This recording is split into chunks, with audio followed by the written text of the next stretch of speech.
Good morning everybody. કેમ છે બધાને? હવે ધોરણ 9ની અંદર આપણે ત્રીજો પાઠ મોહન એન્ડ હિઝ વીણા એ આપણે પાઠ ચાલુ કર્યો હતો. તો સૌપ્રથમ આપણે જોયું હતું કે મોહન છે એનું ફેમિલી છે એ સંગીતકારના કુટુંબમાંથી આવતો હતો. એ પહેલાં વાયોલિન વગાડતો હતો, પછી 10 વર્ષનો થયો એટલે એને સિતાર વગાડવામાં રસ જાગ્યો. પછી એના જીવનની અંદર એને ઘરે એના પપ્પા પાસે શીખવા માટે એક જર્મન લેડી આવી, એ પણ ત્યાં જ રહેતી, અને ત્યારથી એના જીવનમાં ગિટારનો પ્રવેશ થયો. એને ગિટારને વળી પાછા 2 વર્ષ આપ્યા. એના ફેમિલી મેમ્બર પણ એની ટીકા કરતા, બરાબર છે. એના એક ફેમિલી મેમ્બરે તો એમ કીધું હતું કે આપણે ભારતનું બનાવેલું ઇન્સ્ટ્રુમેન્ટ નથી, અને ભારતના ઇન્સ્ટ્રુમેન્ટ જે સરસ મજાનો જે મ્યુઝિક કાઢી શકે એવું આ મ્યુઝિક પણ કાઢી શકતું નથી. એના મમ્મી પણ પછી એના મમ્મી એના મદદમાં આવે છે. એના મમ્મી એમ કહે છે કે તને જે મન થતું હોય, તારું હૃદય જેમ કહેતું હોય એ રીતે તું કામ કરે. અને એના પછી 27 નંબરનો જે પેરેગ્રાફ છે એની અંદર 27 પેજ નંબર ઉપર જે ચિત્ર આપેલું છે, બરાબર છે, મોહન અને એની વીણા સાથેનું, બરાબર છે, જેને ભારતીય એક વેસ્ટર્ન ઇન્સ્ટ્રુમેન્ટને ભારતીય ઇન્સ્ટ્રુમેન્ટ બનાવ્યું. તો એની ઘરે એક વખત પાર્ટી હતી, તો બધા લોકો એના ફેમિલી મેમ્બરો બધા ત્યાં ભેગા થયા હતા, બરાબર છે. એક રિલેટિવે કીધું કે ભાઈ આને પણ એના ભાઈ બહેન એના ભત્રીજાઓ બધા ત્યાં ભેગા થયા હતા. તો મોહનને પણ કીધું કે તું પણ તારું પરફોર્મન્સ આપ. તો એની નીચેનો જે બીજો પેરેગ્રાફ છે ત્યાંથી આપણે જોઈએ. આફ્ટર હિઝ પરફોર્મન્સ એ રિલેટિવ સેડ, એને એનું પોતાનું પરફોર્મન્સ આપ્યું, અને પછી એક જે એના સંબંધી હતા એ સંબંધી બોયલા. એ સંબંધી કહે છે you need to work very hard with the new instrument. કે ત્યાં નવું ઇન્સ્ટ્રુમેન્ટ બનાવ્યું છે એમાં હજી તારે સખત મહેનત કરવાની જરૂર છે, બરાબર છે. હજી તારે થોડીક સખત વધારે મહેનત આમાં કરવી પડશે.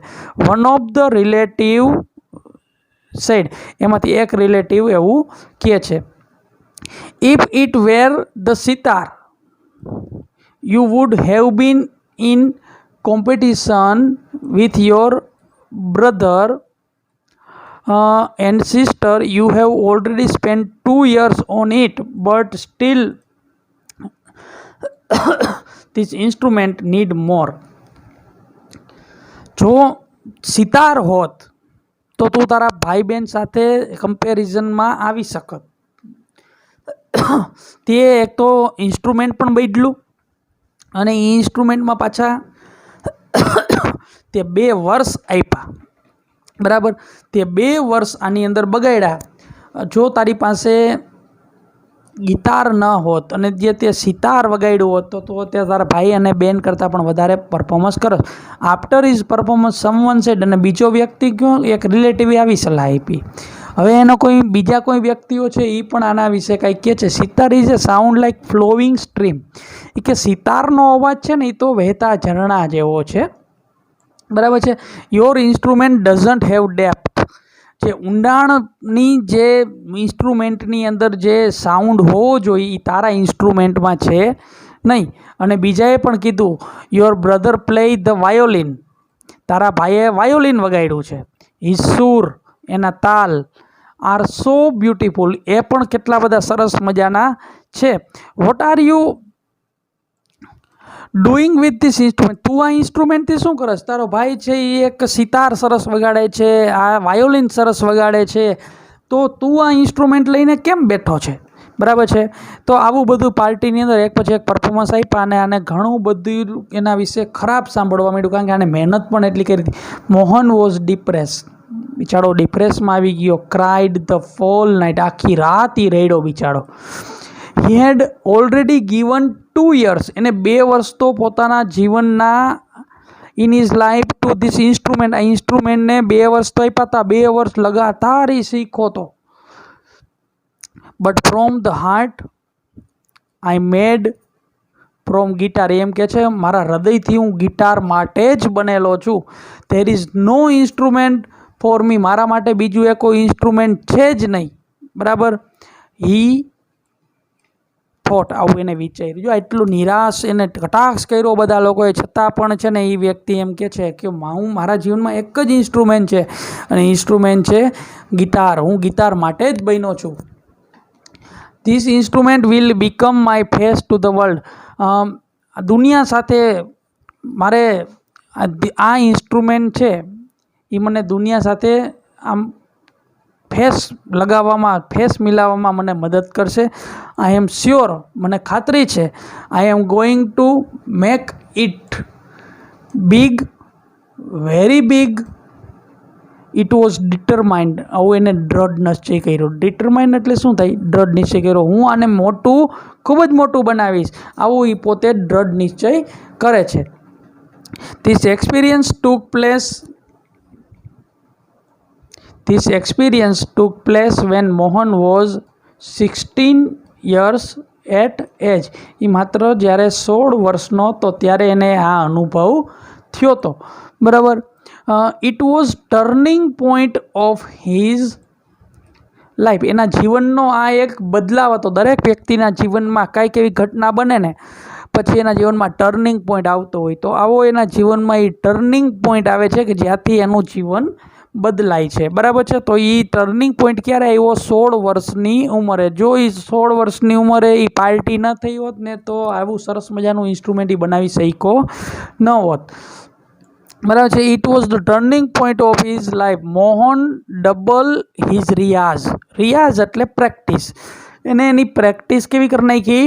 Double. Practice about 10 hours a day. દિવસના 10 કલાક. બરાબર. પહેલાં એ માત્ર 2 કે 3 કલાક રિયાઝ કરતો હશે. બરાબર. 3-4 કલાક. તો હવે એને 10 કલાક એ રિયાઝ કરવા માંડ્યો. He was studying other aspect. Aspect એટલે શું થાય? પાસાઓ. બરાબર. Of the guitar. ગિટારનું એને ડીપમાં નોલેજ મળ્યું.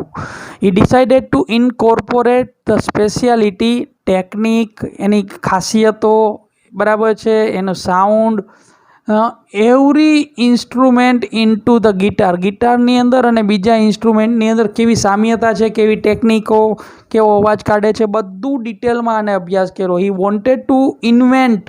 ઇન્વેન્ટ એટલે શોધ કરવી. એની ઈચ્છા હતી કંઈક શોધ કરવી. Something which gave the sound tune the western guitar. ભલે એ વેસ્ટર્ન એટલે કે બીજા વિદેશી દેશનું ગિટાર હતું, but could be played like an Indian veena. તો ઇન્ડિયન જે વીણા આપણે શરૂઆતમાં ફોટો જોયો એ પ્રકારનો એનો અવાજ નીકળવો જોઈએ, આવું એને સંશોધન કરવું હતું. બરાબર છે. એટલે બે ઇન્સ્ટ્રુમેન્ટ, વિદેશનો એની અંદર સૂર તાલ હોવો જોઈએ અને ઇન્ડિયન જે ક્લાસિકલ મ્યુઝિક છે એનો પણ સૂર તાલ એને આવવો જોઈએ. બંને ભેગા કરીને એને ભાઈ પોતાની એક વીણા બનાવી.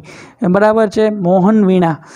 મોહન વીણાનો ફોટો પણ આપણને આની અંદર આપણે પાઠની અંદર આવ્યો જ છે. બરાબર. શરૂઆતની અંદર આપણે મૂક્યો અને એ મોહન જે છે એના હાથમાં પણ મોહન વીણા છે. જો આપણને ગિટાર જેવી પણ દેખાય અને વીણા પણ, બેયનું કોમ્બિનેશન કર્યું છે. બરાબર છે. ઇન્ડિયન વીણા એને બનાવી હતી. બરાબર. Not only the sound. માત્ર અવાજ જ નહીં. That my instrument product is important.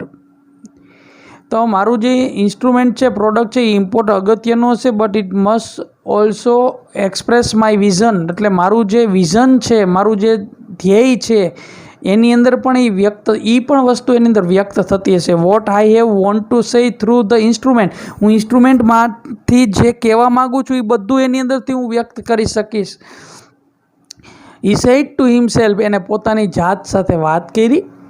Finally, અને અંતે, અનટાયરિંગ એફર્ટ, થાક્યા વગરની મહેનત, એન્ડ અન્ડરસ્ટેન્ડિંગ ઓફ રાગ, બધા રાગ એ વ્યવસ્થિત સમજો અને એક એને સરસ મજાની મોહન વીણા બનાવી. અને આજે વર્લ્ડનો, દુનિયા જાણે છે મોહન એઝ એ પંડિત વિશ્વ મોહન ભટ્ટ. આ એનું નામ છે. બધા વ્યવસ્થિત રીતે અંડરલાઇન કરી નાખજો અને યાદ રાખી લેજો. અત્યારે દુનિયા એને, તમે ગૂગલની અંદર પણ સર્ચ કરશો પંડિત વિશ્વ મોહન ભટ્ટ, એને ગ્રેમી એવોર્ડ પણ મળ્યો છે. બરાબર છે. It was just follow my heart's passion and here I am, said Mohan at the award ceremony in the 1993. 1993માં એવોર્ડ સેરેમનીની અંદર જ્યારે મોહન એવોર્ડ લેવા માટે ગયા ને ત્યારે શું કીધું કે મેં માત્ર મારા હાર્ટની પેશન એટલે ધીરજ, મેં મારા હૃદયની ધીરજ જાળવી રાખી ને એટલા માટે હું અહીંયા છું. આવું પંડિત વિશ્વમોહન ભટ્ટ કહે છે. અને એને કારણે આપણે અત્યારે એક ઇન્સ્ટ્રુમેન્ટ મોહન વીણા આપણા ભારતના ઇન્સ્ટ્રુમેન્ટની અંદર સામેલ થઈ ગયું. અને મેં આ પાઠને થોડોક વધારે ઇન્ટરેસ્ટિંગ બનાવવા માટે એનું એક એ પોતે એક વખત વીણા વગાડતા હોય એવો એક યુટ્યુબમાંથી વિડીયો ડાઉનલોડ કરી એના નાના એનું કેવું સરસ મજાનું મ્યુઝિક છે, તમે હેન્ડ્સ ફ્રી પહેરીને સાંભળજો. એ આ પાઠની અંદર મેં પાઠ પૂરો થાય ત્યારે ઇન્ક્લુડ કર્યું છે. તે બધા વિદ્યાર્થીઓને વિનંતી કરું છું કે એ સાંભળે. અને હવે પછીના લેક્ચરની અંદર આપણે એક નવા ટોપિક સાથે મળશું. Thank you.